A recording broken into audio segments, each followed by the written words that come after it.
Hello दोस्तों, आप लोग कैसे हैं। मैं आशा करता हूं कि आप लोग अच्छे होंगे और अपनी तैयारी कर रहे होंगे। आज हम बिहार बोर्ड 10वीं के मैथ के कुछ प्रश्नों को देखेंगे जो प्रीवियस ईयर में पूछे गए हैं, मैथ के हैं। तो पहला क्वेश्चन है, किन्हीं दो धनात्मक पूर्णांक a और b के लिए अदृश्य पूर्ण संख्या q तथा r है, जिसके लिए a बराबर वी क्यू प्लस आर है। आपको पता होना चाहिए जो r है, जो शेषफल होती हैं, वो हमेशा भाजक और भागफल से छोटा होता है। ठीक है, तो इसलिए इसका आंसर क्या होगा, ऑप्शन बी। अगला क्वेश्चन है, 714 का अभाज्य गुणनखंड है। 714 का अभाज्य गुणनखंड कितना होगा। 714 का अभाज्य गुणनखंड कीजिए। जैसे कि इसमें 2 से भाग लगाना है। कितना, 2 तिया 6, 1 2 5 10 और 2 7 14। कितना से कटेगा, अब 2 से, फिर अब सॉरी 2 से नहीं कटेगा, 3 से कटेगा। 3 एक 3, 3 एक 3 और 2 3 9 27। अब कितना से कटेगा, 7 से, 17 7 119, फिर 7 17 से कितना आ रहा है, 2 गुने 3 गुने 7 गुने 17। किस में है, ऑप्शन सी इसका राइट आंसर है। अगला क्वेश्चन देखते हैं। अगला क्वेश्चन कहता है, यदि दो संख्या का लॉसो और मौसो 72 और 6 है तो संख्या का गुणनफल ज्ञात करें। संख्या का गुणनफल मतलब होता है ए गुने बी। ए गुने बी बराबर होता है HCF गुने LCM। ठीक है, तो ए यानी कि संख्या का गुणनफल निकालना है। HCF कितना है, HCF है 6 और LCM है 72।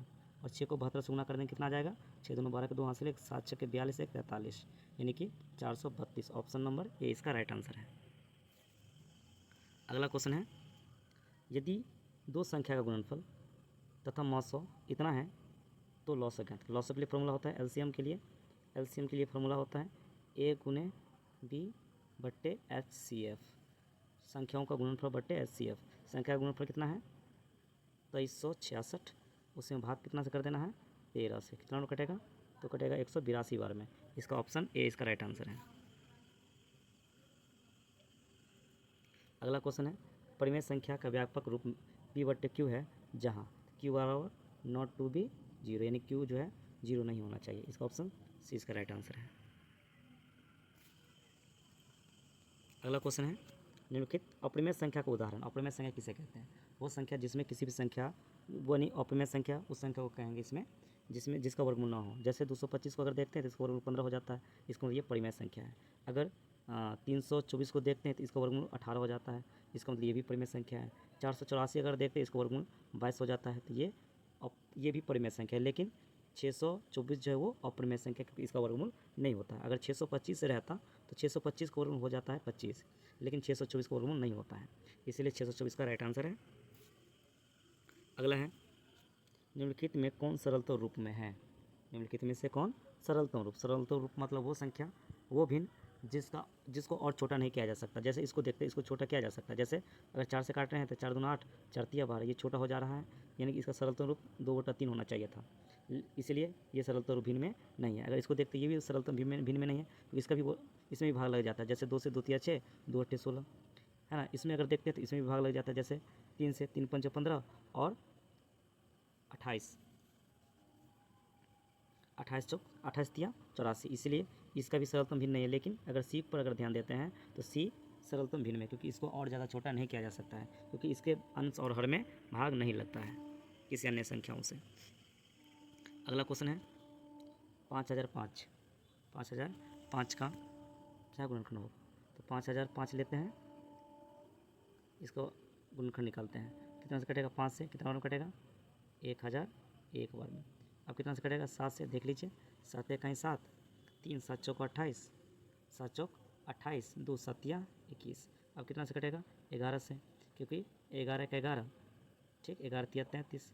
कितना से कटेगा, 13 से, यानी इसका गुणनखंड क्या हो रहा है, 5 गुने 7 गुने 11 गुने 13। इसमें कहाँ है, ऑप्शन नंबर डी इसका राइट आंसर है। अगला क्वेश्चन है, पाई किस प्रकार की संख्या है। तो आपको बता दें, पाई जो है एक अप्रमेय संख्या है, लेकिन पाई का जो वैल्यू होता है 22/7, ये 22/7 क्या है, 22/7 परिमेय संख्या है। याद रखिएगा, 22/7 परिमेय संख्या होता है, लेकिन पाई जो है वो खुद अप्रमेय संख्या होता है। अगला क्वेश्चन है, निम्नलिखित में कौन सी युग्म संख्या का 100 अभाज्य है। 100 अभाज्य संख्या किसे कहते हैं, तो 100 अभाज्य संख्या उसको कहते हैं जिसका मौसो दो संख्या का मौसो एक हो, यानी कि किसी भी संख्या से उन दोनों में भाग नहीं लगना चाहिए। जैसे इसमें अगर देखते हैं इसमें भाग लग जाता है, जैसे 4 से इसमें भी भाग लग जाता है, 4 से इसमें भी भाग लग जाता है, 4 चौका 16 और 4 चौका 16 तो 4 छक्के 24 इसमें भाग लग जा रहा है। और इसको देखते इसमें भी 23 का 23, 23 दिया 69, इसमें भी भाग लग जा रहा है।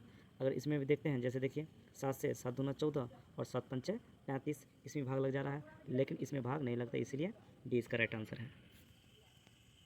अगला क्वेश्चन है निम्नलिखित में से कौन बहुपद हैं?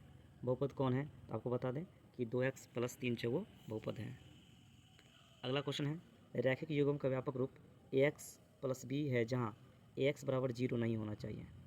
ax नहीं, a बराबर नॉट टू बी 0, यानी a का मान 0 में नहीं होना चाहिए। अगर जैसे मान के चलिए रैखिक समीकरण, ठीक है, और एक जगह अगर भी 0 हो जाए तो किसी भी संख्या के 0 से गुना करने पर 0 हो जाएगा, इसका कोई मतलब ही नहीं रहेगा, इसलिए ये रैखिक नहीं हो सकता है। इसलिए इसका राइट आंसर क्या होगा?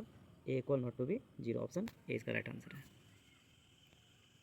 अगला क्वेश्चन है x² - 2x + 3 का गुणनफल क्या होगा? इसका गुणनफल निकालिए। जैसे यहाँ पर देखिए माइनस का चिन्ह है, इसे ये सोचिए कौन ऐसे दो संख्या अपने मन में सोचिए जिसको घटाने पर 2 आ जाए, गुना करने पर 3 आ जाए। तो 3 और एक ही है, क्योंकि 3 में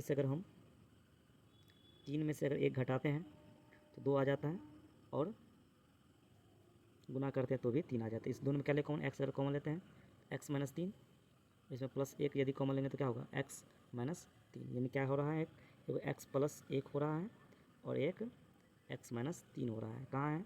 ऑप्शन नंबर सी देखिए, x + 1 और x - 3, इसका ऑप्शन नंबर डी इसका राइट आंसर है, सी इसका राइट आंसर है। अगला क्वेश्चन है px = x² - 3x - 4, तो p × 2 इसका मान क्या होगा? तो देखिए यहाँ पर देखिए x की जगह पर कितना है? 2, इसका मतलब है जहाँ जहाँ x है वहाँ कितना लिखना है? 2। जैसे 2x² - 3, x की जगह पर 2 और -4 कितना हो? तो 2 4 स्क्वायर तोड़ेंगे तो 3 दूना 6 -4, माइनस प्लस, लेकिन चिन्ह होता है माइनस का, ये है प्लस में, और चूँकि प्लस माइनस कितना होगा? 10 में से 4 घट जाएगा तो कितना होगा? -6, इसका ऑप्शन ए इसका राइट आंसर है। अगला है 3x² - x - 4 के शून्यकों का योग है। शून्यकों का योग होता है अल्फा प्लस बीटा बराबर -b/a। तो इसमें b कितना है? b भी माइनस में, फार्मूला में भी माइनस है, और b भी x का मतलब 1 होता है और बट्टे में 3, ठीक है। तो माइनस को गुना करेंगे तो क्या होगा? +1/3, इसका राइट आंसर कौन होगा? Option C. अगला है 6x² - 7x - 3 के शून्यकों का गुणनफल। शून्यकों का गुणनफल मतलब अल्फा गुने बीटा बराबर होता है c/a। इसमें c कितना है? ये a हुआ, ये b हुआ और ये c हुआ। c कितना है? -3/a। a मतलब कितना है? 6, कितना से कटेगा? 3 से, 3 एकाएँ 3, 3 एकाएँ 3 और 3 दूना 6, इसका आंसर होगा -1/2। -1/2 कहाँ है? ऑप्शन बी इसका राइट आंसर है। अगला है 6x² - 7x - 3 का शून्य क्या होगा? तो इसको भी गुणनफल निकालना होगा। तो सबसे पहले इसको इससे गुना कीजिए तो कितना होगा? a को c से, तो क्या होगा? 6 को 3 से गुना करें 6 × 18। अब ये सोचिए कौन ऐसी दो संख्या है, यहाँ पर माइनस है ना, तो ये सोचना है घटा के, मतलब कौन ऐसी दो संख्या है जिसको घटाने पर 7 आ जाए, उसी दो संख्या को गुना करेंगे तो 18 भी आ जाए। तो 9 और 2 देखते हैं, तो 9 में से 2 अगर घटाते हैं तो 7, और 9 को 2 से गुना कर देते हैं तो 18। इसका कैसे गुणनफल बनेगा देख लीजिए। ये है क्या होगा? 6x² - 9x प्लस 2x - 3, कितना ले इसमें कॉमन? किस फॉर्म में दोनों आ जाता है? 3 का फॉर्म है, 3 दूना 6 और 3 तिया के 9, इसमें कितना? एक होगा 3x - 3, यानी क्या हो रहा है? एक 3x + 1 हो रहा है, और दूसरा जो है वो 2x - 3 हो रहा है। क्या होगा? ये प्लस उसका तो माइनस होना ना, तो क्या होगा? x बराबर -1/3। -1/3 किस में है? -1/3 इसमें भी है, -1/3 इसमें भी है, बस। दूसरा ये माइनस उसका तो प्लस में 3/2, 3/2 किस में है? 3/2 इसमें प्लस में है ना, इसका ऑप्शन सी।